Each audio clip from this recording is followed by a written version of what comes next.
இன்பமே சூழ்க, எல்லோரும் வாழ்க என எல்லா வல்ல இறைவனை வேண்டி இன்றைய உங்கள் சிந்தனையில் புத்தபிரான் குறித்து ஒரு சில சிந்தனை வரிகள்.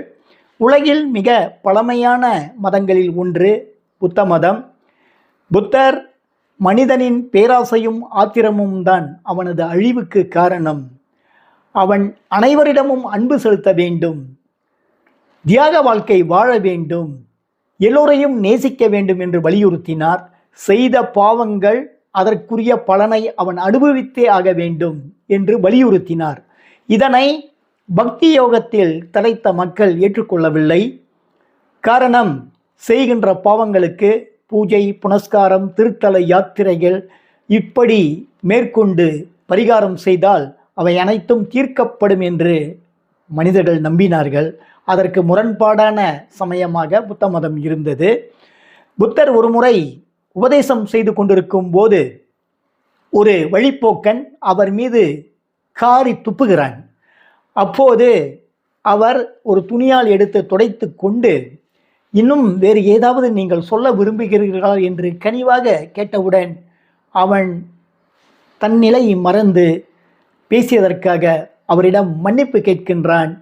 அவர் இதையெல்லாம் மன்னிப்பதற்கு நான் யார் என்று சொல்லிக்கொண்டு போகும்போது ஆனந்தன் மிக வருத்தத்தோடு சொல்கிறார், இதற்கெல்லாம் நம்ம இப்படி பரிகாரம் காட்டக்கூடாது, அதற்கு தகுந்த அடியை கொடுக்க வேண்டும் என்று. அப்போது ஆனந்தா, இப்போது நீ என்னிடம் சில பழங்களை கொடுத்தாய், அதை நான் வாங்கி கொள்ளவில்லை என்றால் நீ என்ன செய்வாய் என்று கேட்கின்றார். அதற்கு சீடன் ஆனந்தன் சொல்கிறார், நிச்சயமாக நான் திரும்பி பெற்றுக்கொள்வேன் என்று. ஆக நானும் அவர் பேசிய எதையுமே வாங்கி கொள்ளவில்லை, அவரிடமே நான் ஒப்படைத்து விட்டேன் என்று சொல்லும் செயலும் ஒன்றாக வாழ்ந்து காட்டியவர் புத்த பெருமான். கடவுள் இல்லை என்று சொன்ன மனிதர்களிடம் மனிதர்களெல்லாம் சேர்ந்து, நீ கடவுளே இல்லை என்று சொல்கிறாயா, உன்னையே கடவுளாக்கி விடுகிறோம் என்று அவரை கடவுளாக்கி விட்டார்கள்.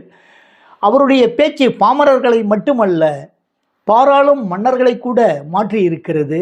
பிந்துசாரர், அசோகரெல்லாம் அவருடைய கனிவான பேச்சை கேட்டுதான் மனம் திருந்தினார்கள்.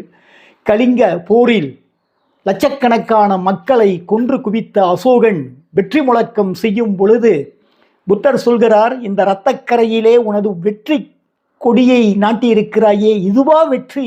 எத்தனை உயிர்கள், எத்தனை இழப்பு, எத்தனை ஆயிரம் கோடி பேர் மாண்டனர் என்று.